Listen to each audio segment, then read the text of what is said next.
Ford Pier is a talented multi-instrumentalist, sharp songwriter, and arresting performer based in Vancouver, British Columbia. Over the past 3 decades, Ford has collaborated with Rheostatics, Carol and Mark, Junior Gone Wild, D.O.A., and members of Nomeansno, among others. He has also established himself as a vivid lyricist and post-punk rock enthusiast in his own pursuits, and his Ford Pier Vengeance Trio recently released their latest album, Expensive Tissue. Now, some months ago, Ford stopped by Guelph, Ontario's CFRU 93.3 FM for a live-to-air conversation with me, which covered his life and musical trajectory, and it also included a few live performances as well. So with the support of listeners like you who subscribe to this podcast and spread the word about it and make flexible monthly pledges at patreon.com/Creative Control, plus in-kind support from CFRU 93.3 FM, Pizza Trokadero, The Bookshelf and Planet Bean Coffee in Guelph, and Grandad's Donuts in Hamilton. This is the 476th episode of Creative Control, featuring the wonderful Ford Pier live at CFRU with your host, me, Vish Khanna. What day? Not to assign a gravity to it that it can't live up to, but I think we learned some things. Important things. About giving voice to the things that you feel. And when I laid them all out before me, and I could appreciate them as a set, and the pattern they intimated was made available to me like for the very first time. Like for the very first time. Like for the very first time. And I can hear that voice. That voice. Hi, Ford. How's it going? It's going good, Vish. How are you? I'm very well. It's nice to see you. I can actually see you through panes of glass. Uh-huh. It's nice. It's nice to have you in Ontario. How have your travels been so far? So far, so good. I just got off the plane. You know, they gave me a Jeep to drive around in, and here I am. The airline gave you a Jeep? Budget gave me a I Jeep. See. Well, I asked for a smaller vehicle. And, that's their thing. All they had was a Jeep. They do that, don't they? But I don't have to pay extra for it. They do that too. They're like, we don't have the car you asked for. Yep. Every time. Here's a bigger, more gigantic, fuel-consuming car. And for your trouble, we're not going to charge you more money. I've got it kind of figured out now. Yeah. It's not so bad. Well, we're very happy to have you here to play us some songs. And I thought without further ado, we're going to talk as well. But without further ado, I thought maybe we'd start with you playing a song. What song are you going to play for us? I'm going to play one that doesn't contain any profanity. Yes, I did mention that to you before. Finer Qualities. Okay.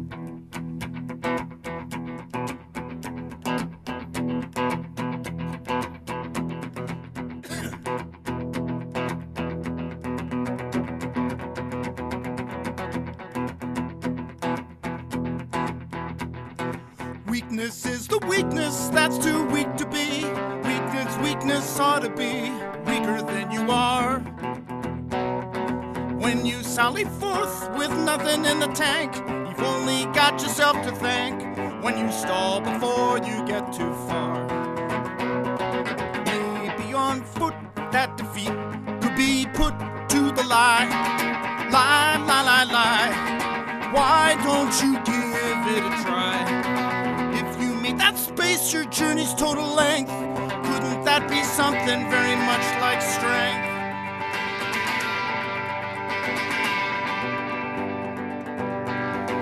So much for the standard model false alarm. Decaying beauty has its charm. Decaying truth is strange.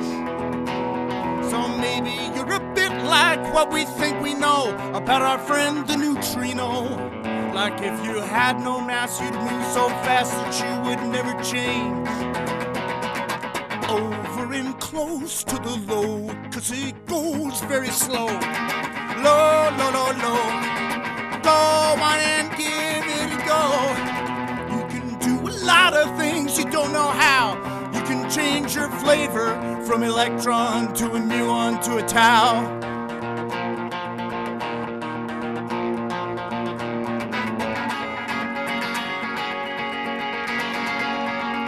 So much for the standard model anyhow.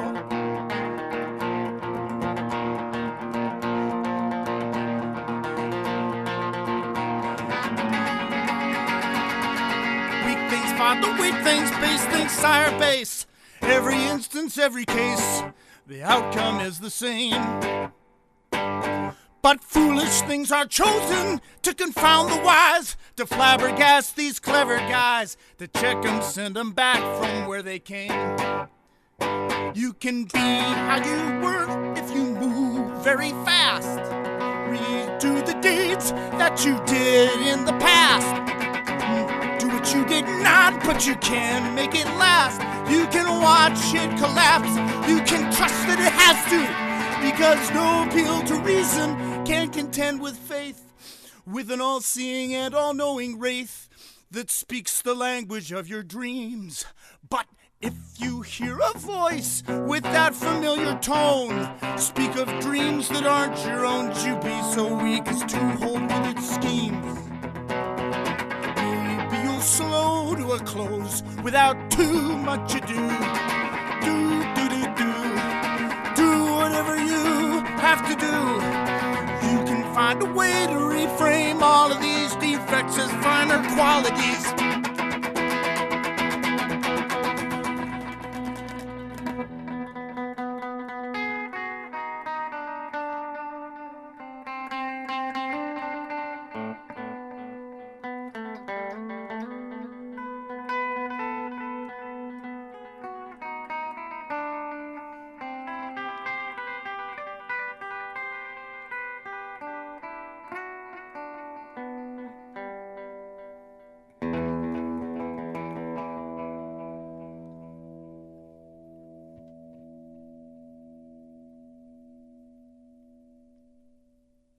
Ford Pier live at CFRU. That was Finer Qualities from his 2012 album with the Vengeance Trio, Huzzah. The album is called Huzzah. Ford, how are you feeling in there? Good. I like it here. You like it in there? You're surrounded by green cloth, the green screen aspect of the show. Yeah, where are you gonna put me? I don't know where you. I don't have the stream going right now, so I don't know exactly where. You and I both don't know where you are. All right. But we do know where you are physically. It's nice to have you here.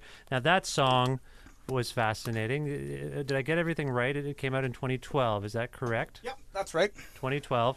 And you have a thing that you do sometimes in your songs, and I can't quite figure it out. It's like it's a motivational aspect to your songs, but sometimes it's satiric, and sometimes I think it's genuine, where you're either offering affirmation to someone who probably doesn't deserve it, or you're genuinely trying to help someone along. Is that about right? I have never thought of it in quite those terms, but sure, yeah. If the shoe fits, yeah. Are you generally a fan of satire?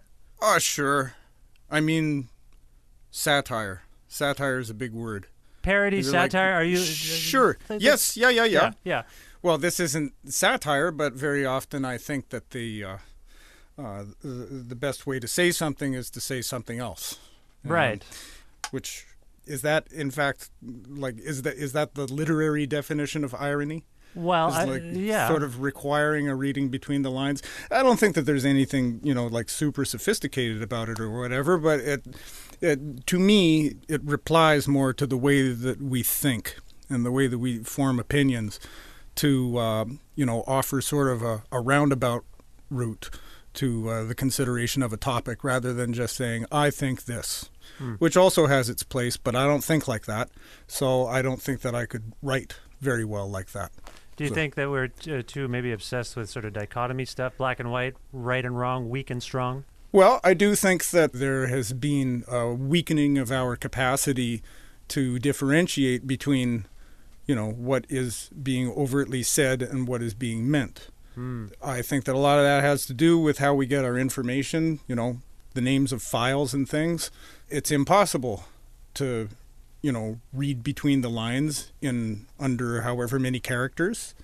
I think that this all goes hand in hand with, why younger people alphabetize things by people's first names.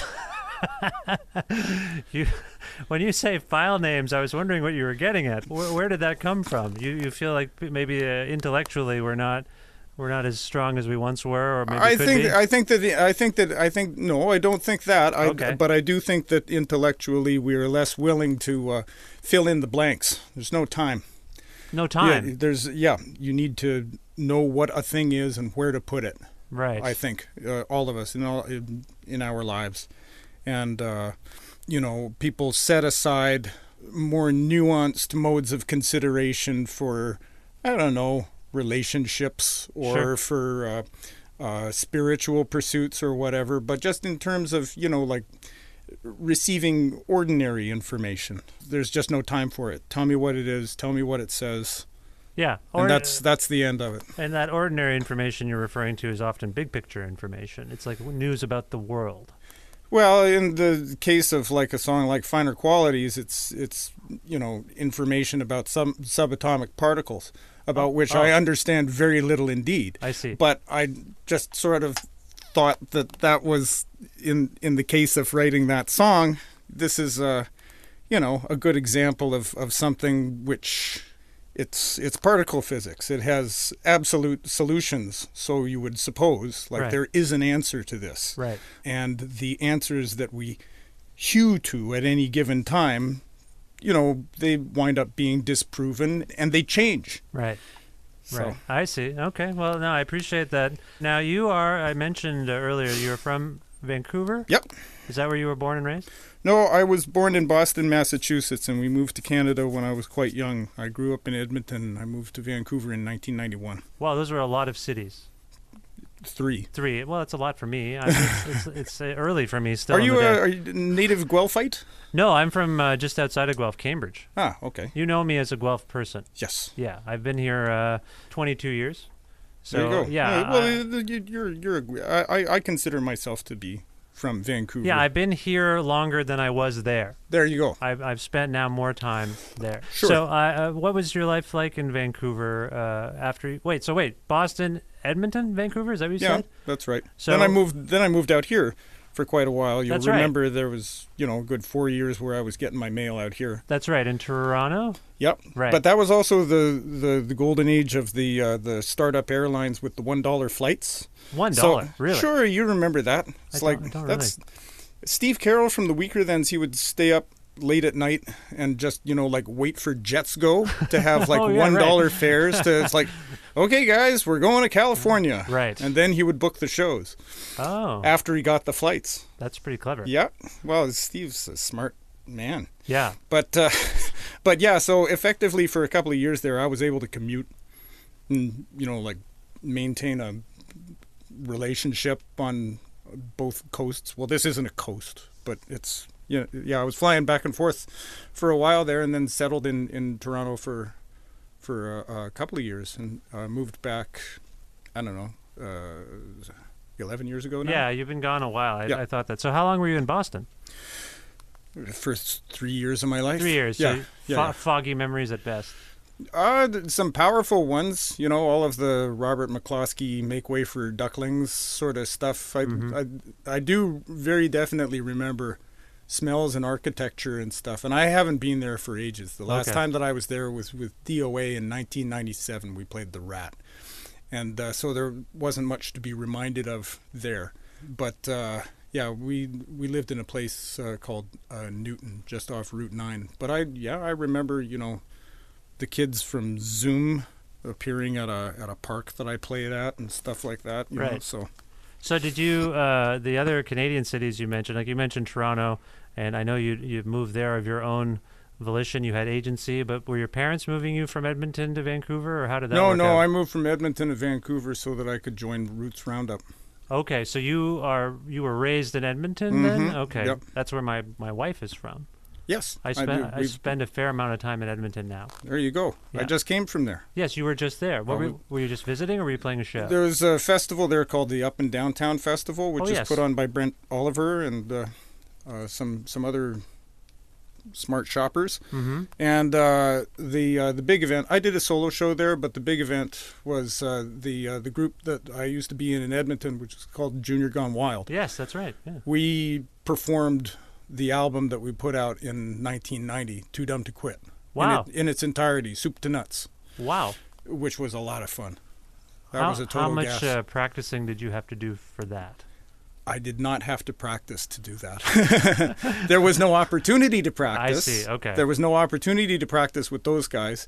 But yeah, I had such a busy month, and you know, I don't want to make it sound like, you know, the music is simple or you know, like those are really great songs, but I did not leave myself enough time to really bone up on that stuff. And I've never owned a copy of the record, so I bought one online. I downloaded it, and just a couple of days before the show, before I was going to take off, I sort of sat down at the piano in my room, like, okay, I gotta figure this stuff out.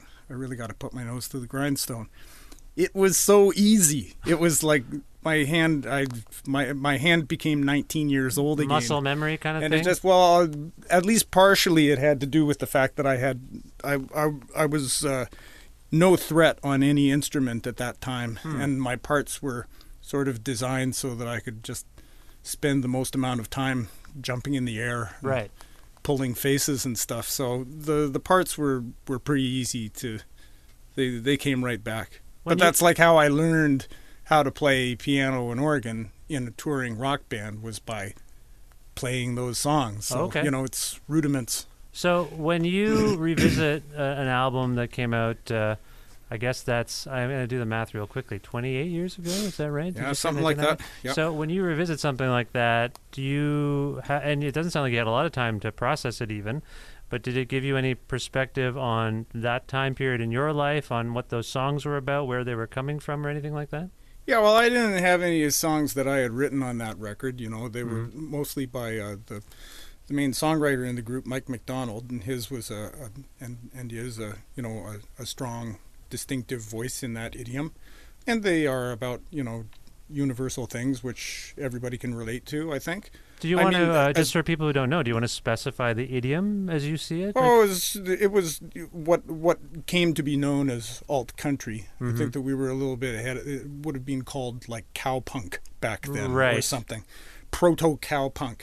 Although the group before I joined also sort of shared a frontier with what was then called the Paisley Underground. Right. You know, yeah. That sort of stuff. And the first record that they put out in 1986, I think, which was called Less Art, More Pop, that came out on the hardcore label from California that was run by Youth Brigade, BYO. Oh, right. Yeah.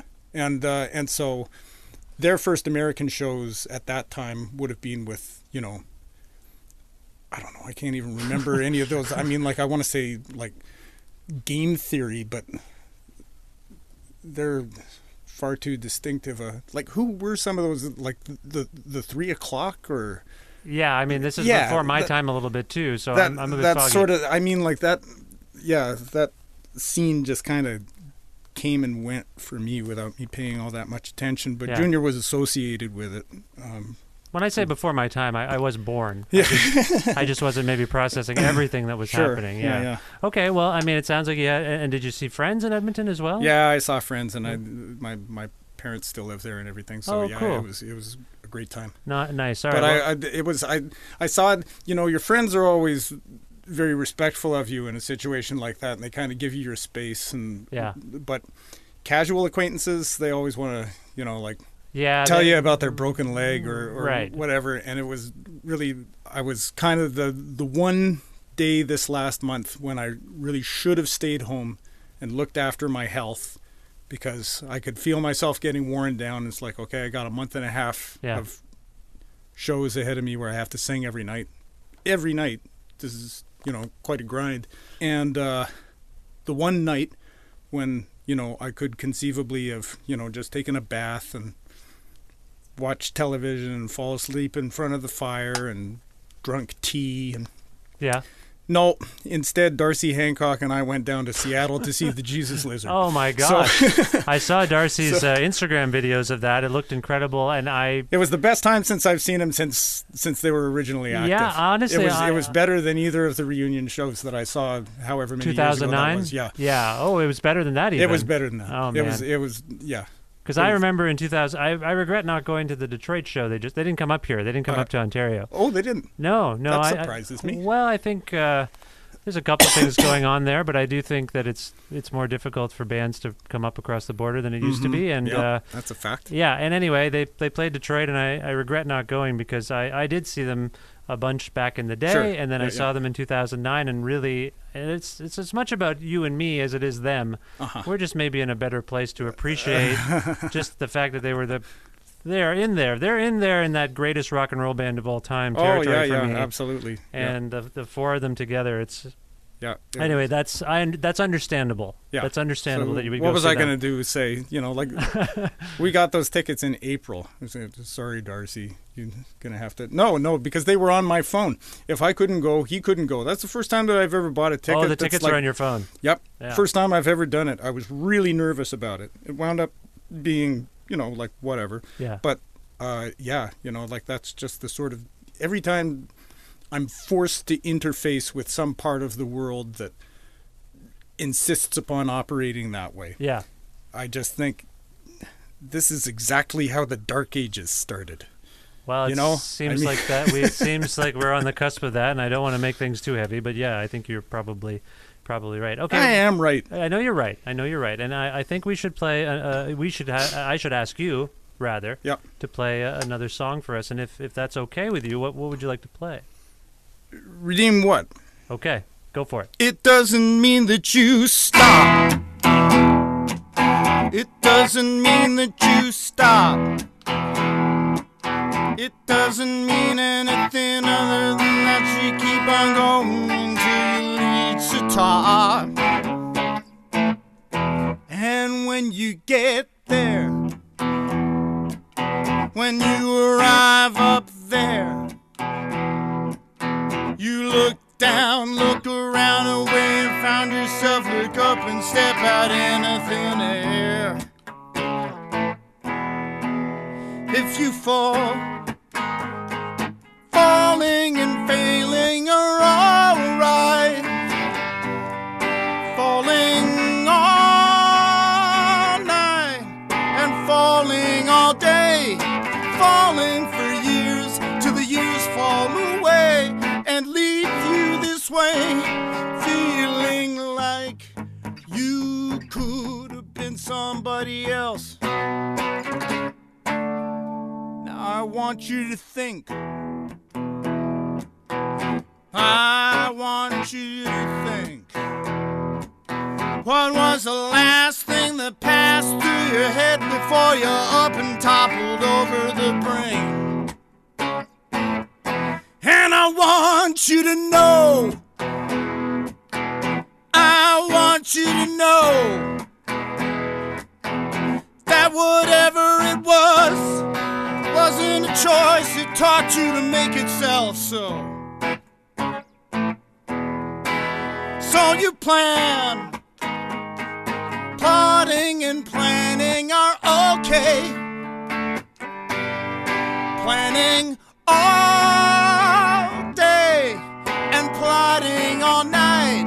Plan all you can, just don't ever lose sight that your best plans just might be the best laid plans of somebody else.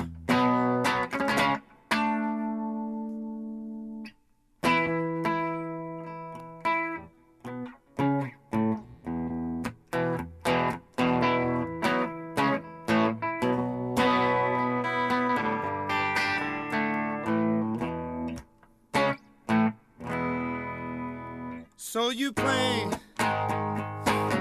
plotting and planning are okay. Planning all day and plotting all night. Plan all you can, just don't ever lose sight that your best plans just might be the best laid plans. I'll give it another shot.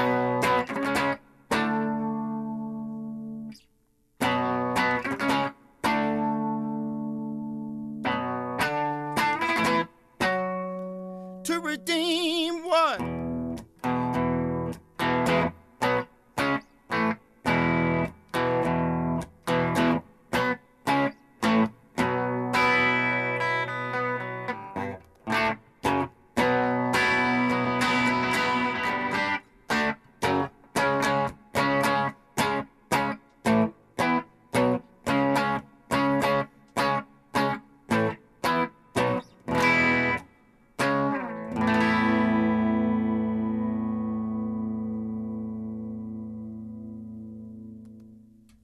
Live at CFRU, that was Ford Pier of the Ford Pier Vengeance Trio singing Redeem What from the 2018 album Expensive Tissue. Ford, that was really great. Thanks, Vish. Is it weird being in there by yourself with the guitar, with me being across from you staring at you, and then you play the song, and then after that I mention what song you play and the album it's on and who you are, and then I ask you a couple of questions? Is any of this strange?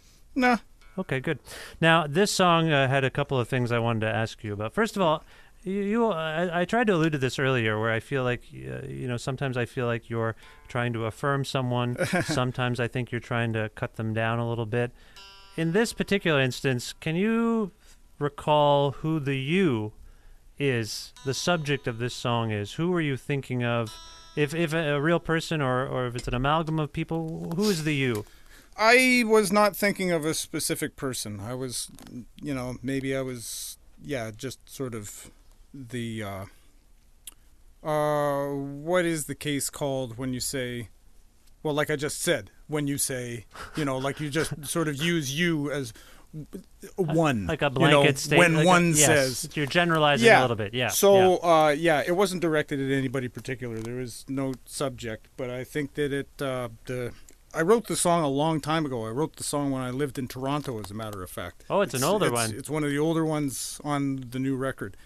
Just never got around to arranging it with a performing unit and recording it or anything. And so when that much time passes, does the potential, or rather the inspiration, I suppose, for the song, does that leave you? Were you like, I don't even know what this was going on at this time? A little, because I probably had more concrete ideas about what the song should say and at the time, and maybe a stronger opinion of whether I was successful in delivering that sentiment. But I think that the song is just sort of basically about, everyday problems are enough, and there's not really any sort of a need to imbue things and thoughts with special added significance or the symbolic overtones that they all take on. When the more they matter to us, they just sort of are, and that's enough. Well, this almost precludes me from asking any more questions about the significance of the song. Well, that's, sometimes you feel like a nut and sometimes you don't. Well, I do think that I think of you as a really excellent sort of narrative songwriter, if that makes any sense. I feel like you have a way of telling. Yeah, I'm one of them. You tell a little story in each song, and I think of the person or the situation that you're conjuring, and I can kind of picture it. And I think you have a few narrative, like in that song, you've kind of paired this notion of falling and failing and plotting and planning, and that's a little callback. And so I just think of you as someone who can do that, who can kind of bridge ideas together by some kind of comparison, I suppose. And I'm curious about your lyrical influences, perhaps, but also maybe your background as a songwriter. Do you remember what got you into songwriting? What turned you on to do it? No. It's just something that I always did. When you say always? I mean always. Like since you were... Since I was a little kid. Really? You were writing songs as a little child? Yeah, well, I was not necessarily writing them down, but I was humming them to myself and inventing melodies. And I just for the longest time, like up until my teens, I sort of figured, well, that's something that I'll do when I'm grown up. Well, how did music enter your life? I mean, something must spur you on to start humming and... Well, it was a musical family. My dad was a music professor at the University of Alberta. Oh. What was his sort of area of expertise? Trumpet, brass. Oh, jazz per se? No. Although he was an early advocate for jazz and the stage band, which he directed, particularly as being part of the curriculum. Okay. So there was music in the house. Yeah, there was music in the house, and I had to take piano lessons, which I didn't, particularly enjoy. Now, when did you start taking piano lessons? I asked this because my 7-year-old son is in piano lessons, and he has a real love-hate relationship with it. I started when I was 7. Weird. Okay, so he started when he was 6. No, I'm not trying to trump you for it. I'm not trying to trump you here and tell you my son is better than you. really the only thing that you have to wait for is for the hands to be big enough to make a fifth, right? Yeah. You know, Yeah, and yeah. so some 6-year-olds can do that, and some people have to wait a year. Although, you know, like there are prodigies who are like 4 who knows how they get around like that, but they do. He has long expressed an interest in music and wanting to know how it works, probably similar to you, always conjuring songs, claims he has 100 albums already recorded, and I say... Well, there you go. I Yeah. mean, like that kid, Yeah. that kid is in a musical house, He's an in extremely musical house. That might be fair to say. I Yeah. suppose that's true. But do you remember, were you I can't recall, were you starting to say that you also... What you said was, I had to take piano lessons. Yeah, I was forced. You were forced. So how did that make you feel? How did it make me feel? At the time, were you upset? Were you annoyed? Were you trying to get out of it? Yeah, I think that the lasting tools that I took away from that would have been sneakiness, not getting caught at things. Right. Because I had to use the timer on the stove in the kitchen was how long I had to practice. Right. And we didn't have a proper piano bench, so I had to move a chair out from the dining room because that was the correct height. And if I came home after school and I was a latchkey kid, as you used to be allowed to be without your parents being thrown in the clink. And when did that start for you? For me, it was grade 4, I think. I was home for a few hours by myself in grade 4. Yeah. Yeah. Something like that. I don't know. Yeah. But maybe earlier. I don't know. We lived right across the street from the school. Oh, okay. But yeah, so, you know, I'd get home and I would, you know, have to practice.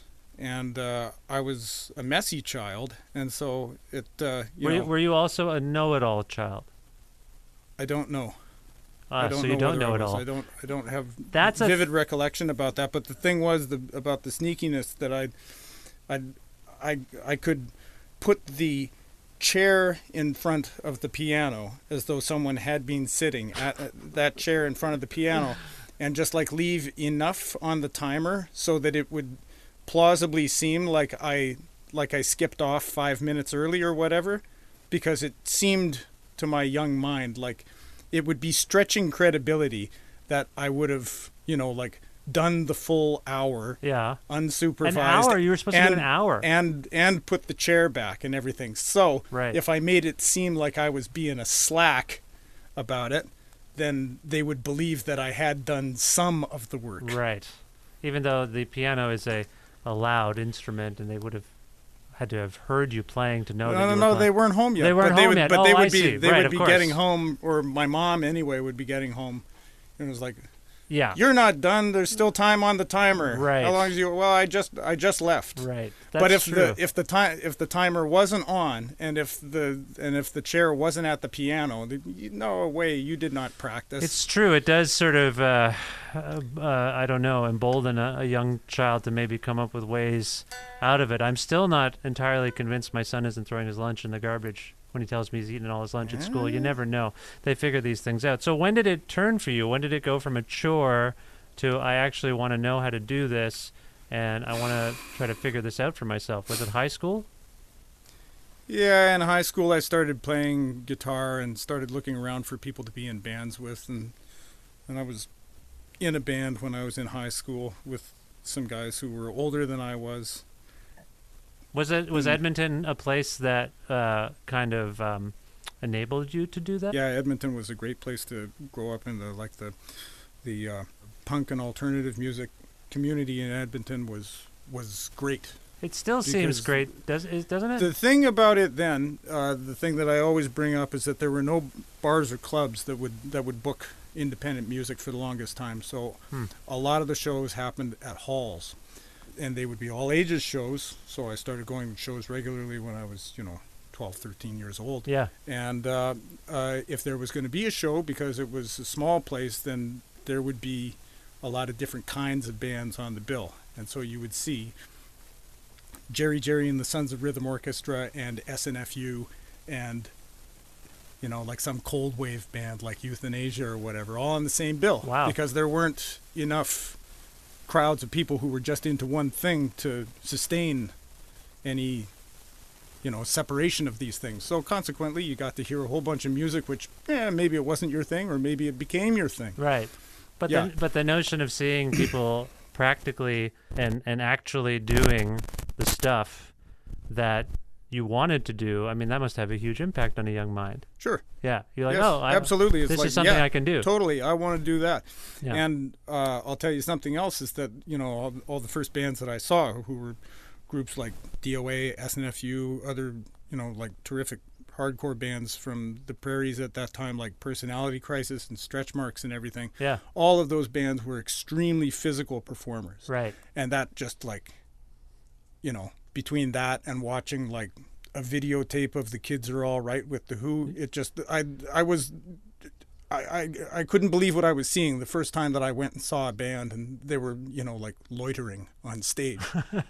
The first time that I saw a static rock band, it's like, did somebody die? Are you sad about something? I wouldn't look like that if my amplifier was making that sound. That's true. You are a very energetic performer. I know you put your all into it. Well, it's just fun. It is. It's supposed to be. Yeah. It's not supposed to be some dour thing. All right, well, I want to ask you more about that stuff, but I do think we should hear another song from you, and if you can select one for us, that would be excellent. All right.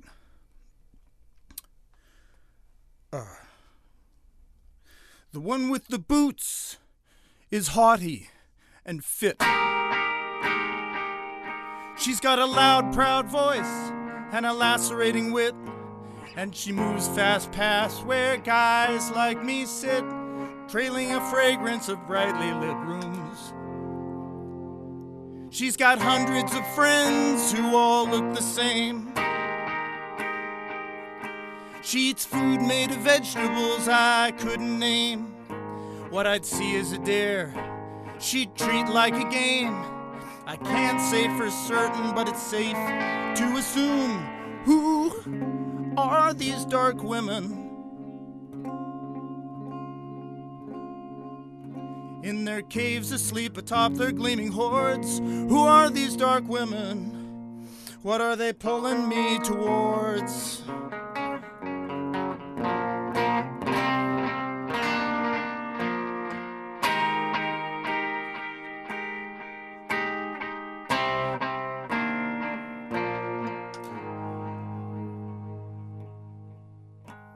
The lady upstairs is orange, but she goes. She knows things that only an orange goer knows.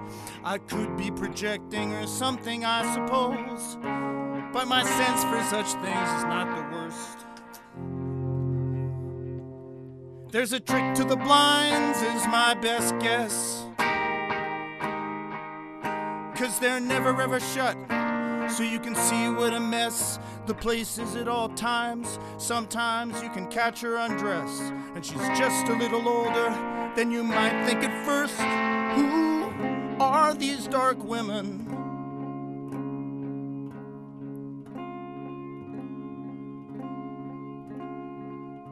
Where do they go to learn the secrets that they guard? Who are these dark women?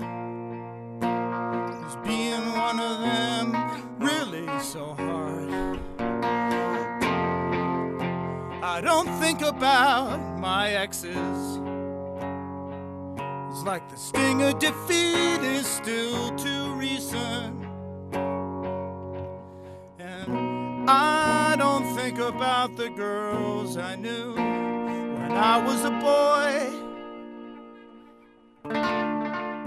Something about that seems indecent.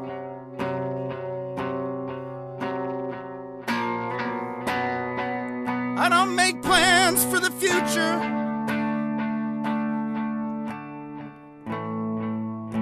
I'd only be letting myself in for a fall.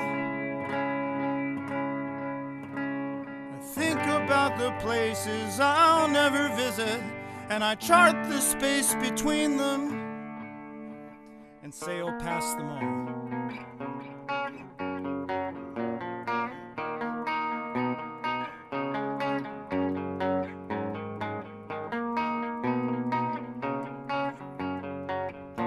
And say you'll pass them all.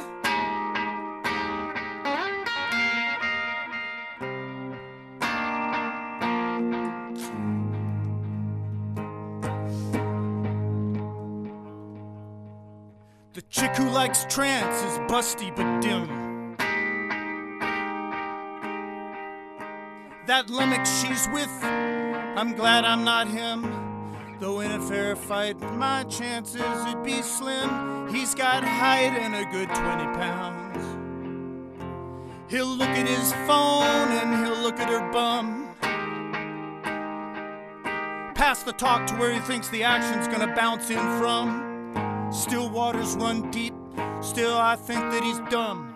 Still, he's the one she wants hanging around. Who are these dark women?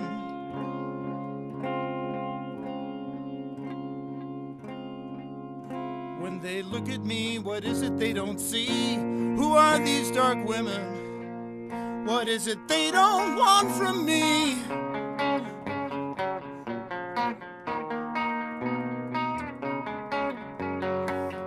What is it they don't want from me?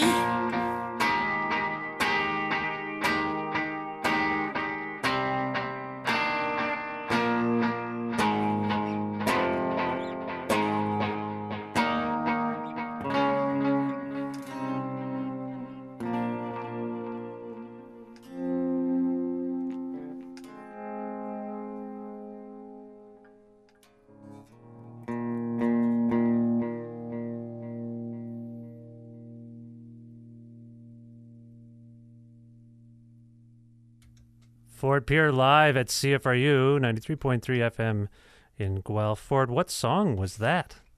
The song's called The Dark Women. And where does that come from? I mean, what album is it on? It's not on an album. Okay. It's not on an album. It's my intention in the early part of the coming year to record like a solo record. Okay, and do you want to talk a little bit about what might have inspired that particular song? Well, I think that we both probably know men who, for whatever reason, have never been friends with a woman. Yes, that's probably like true. Friends. Yes, just friends. Yeah. Yeah. And, like these people don't, it's not talking about like incel or something like that. It's just there are, some people who might have other redeeming qualities or whatever, but to whom women will always be a mystery just right. because they've never really talked with one who they didn't like work with or who they weren't in a relationship or whatever. And I think that that's really unfortunate. Yeah, I think it is. Do you have any perspective or insight on as to why someone might not be able to be friends with someone of a different gender or someone that I don't know. You don't know. The song doesn't go into that really. It's just, circumstance, hang-ups, whatever.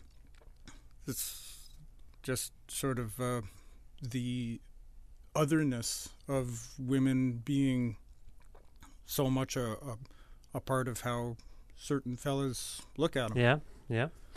No, that was a powerful song, and I'm looking forward to hearing you hearing it on a record as well. Thanks. Do you have a bunch of songs that you're working towards? Yeah, that was the brief. A year ago, I guess it was, I started playing more solo shows, which I hadn't done for a few years, and I found myself quite enjoying it. And I was frustrated by the fact that I had to reach way back in the catalog for stuff to perform like that. Mm-hmm.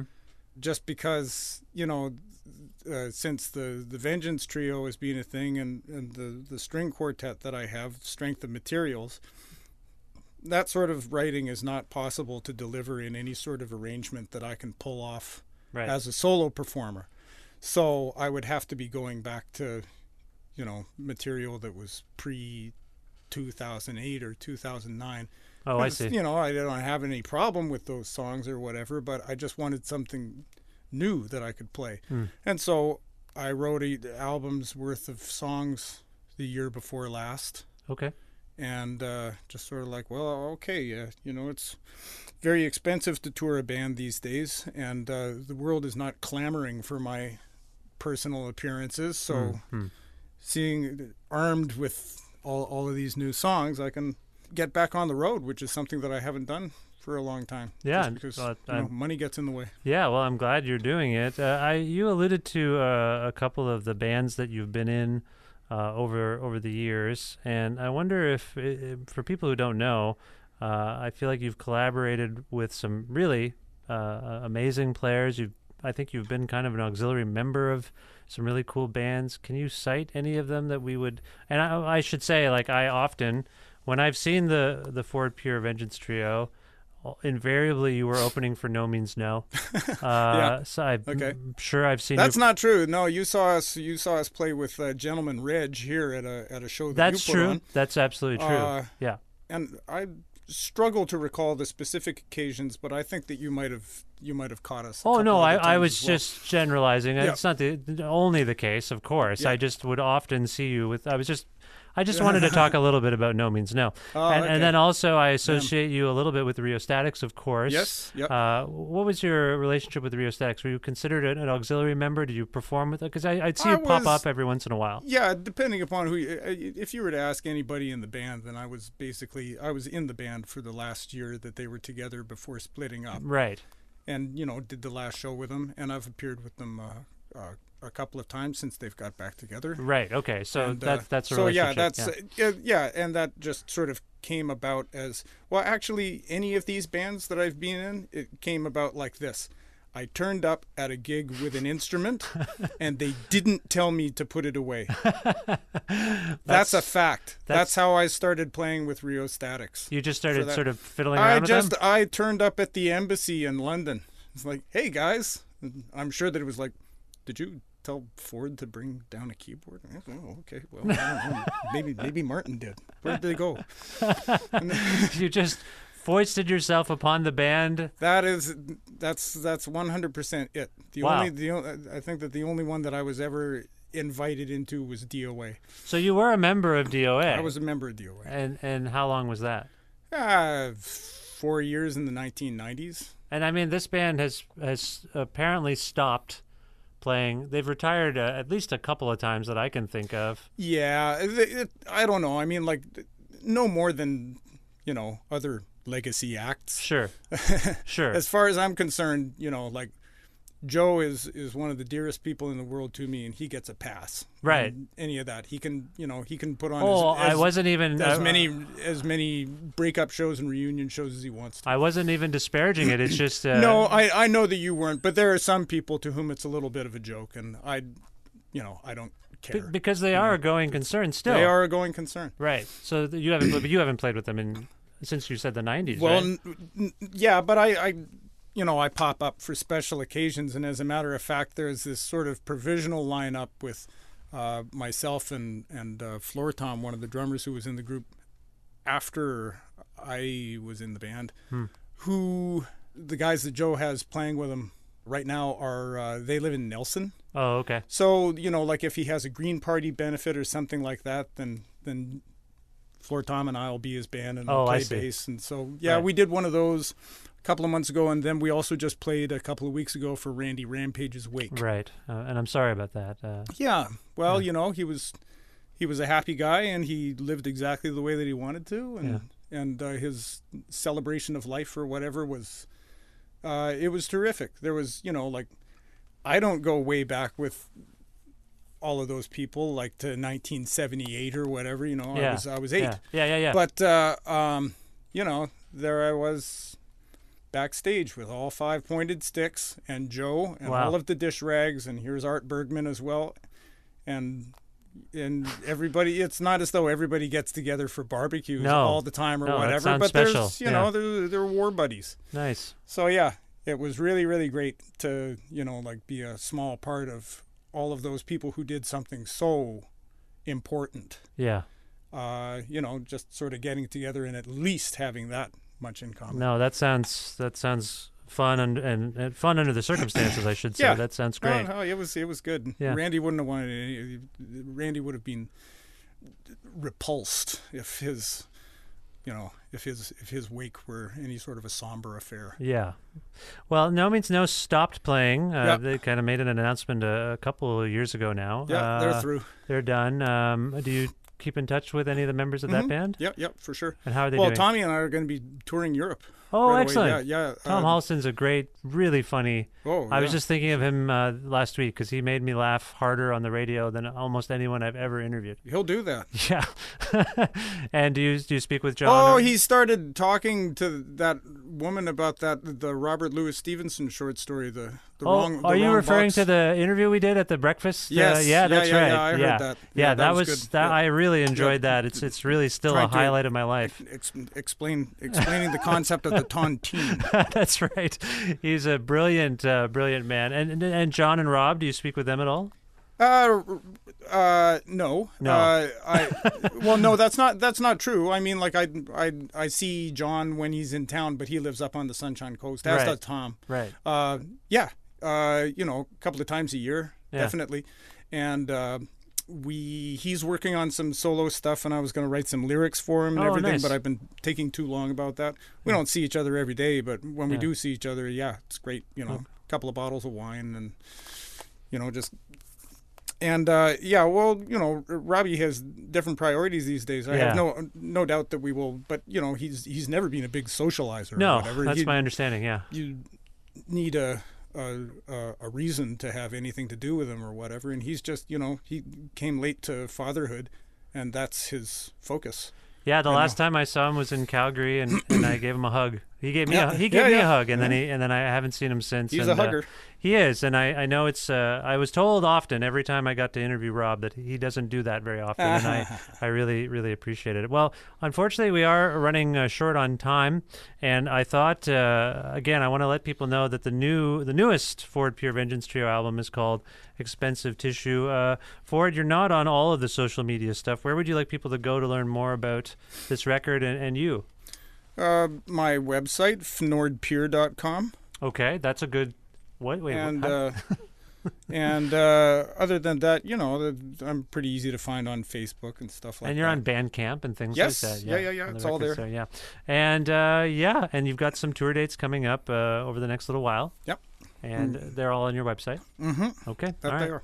Do you want to play one more song for us before we go? And if so, can you tell us what song it is? Yeah, I'll do you gave me an idea. I'll do a song from the band that Tom and John and I had with some other characters from Victoria. It was a band that Tom started in the late 80s. Him and Steve Bailey from the Neos started this band called the Show Business Giants. Yes, that's right. And sort of the solid lineup throughout our most productive years was Tom and John and myself and Scott Henderson, and all of us just basically, and sometimes Keith Rose playing bass, but otherwise everybody just like kind of trading instruments. And once every couple of years we would make a record and tour Europe. Nice. Yeah. Well, before you start the song, and please tell us what it is, I just want to say thank you so much, Ford, for being with me today and being on the show and on the radio with me. It really means a lot. Thank you. Yeah.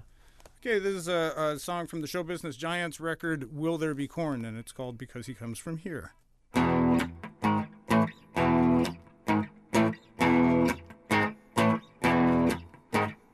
Remember him? That's what's his name. Above the bar in the picture frame, he played a hell of a game of hockey. Or was it the guitar? The only thing that matters, that he's one of ours. And we take pride in the things he's done because he comes from here. He's a favorite son. We all remember when he started out. We'd heckle and guffaw, but we really knew he had it all along because he comes from here.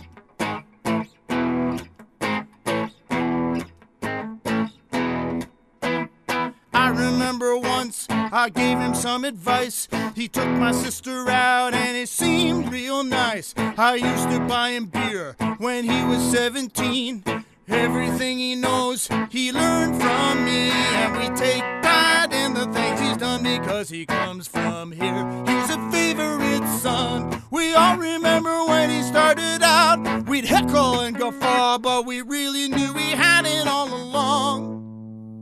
Last time it was in town, I saw him walking down the street. He didn't say much, guess now he's stuck up. Or could it be that maybe he remembers how we used to point point and snicker. He was an easy target then, and now he's that much bigger, and it comes from here.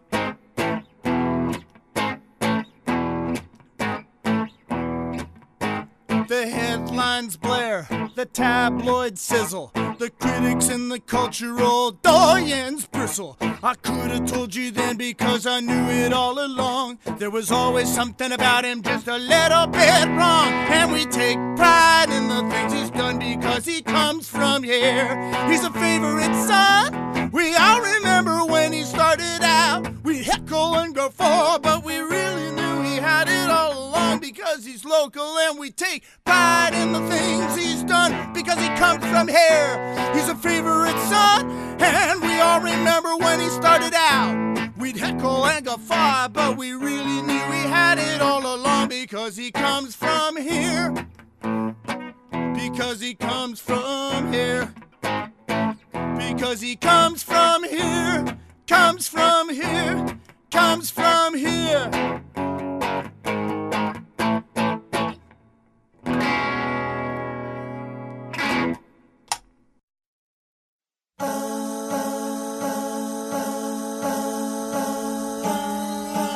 Very special thanks to the staff and volunteers at CFRU 93.3 FM, and also to Ford Pier for appearing on this, the 476th episode of Creative Control, which is part of the Entertainment One podcast network and is available on all iOS and Android platforms, and also on Spotify and Audio Boom and YouTube and all sorts of other things.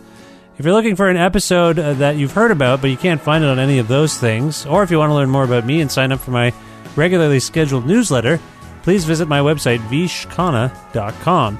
You can like Creative Control on Facebook, follow the show on Twitter at vishcreative, or follow me directly at vishkhanna. Also, listen to a radio show version of Creative Control on Wednesdays at noon Eastern Standard Time around the world at cfru.ca, or on an actual radio at 93.3 FM if you're in or near Guelph. Also, please visit patreon.com/Creative Control to make a flexible monthly donation to keep the podcast going. Thanks again to all of you who do this already. It means a lot. If you are thinking about doing it and you're like, why would I do that? Well, the show needs your support financially. So if you can, visit patreon.com/Creative Control and give the show a flexible monthly donation. It would really mean a lot.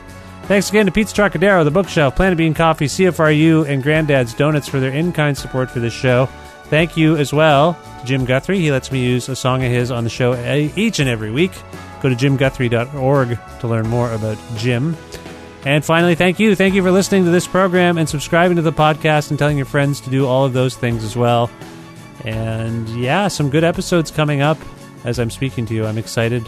Some things are in the can now, and I'm very excited about sharing them with you, which is good. So stick around and and pay attention, and more episodes to come. Thank you very much. I will talk to you soon. Bye for now.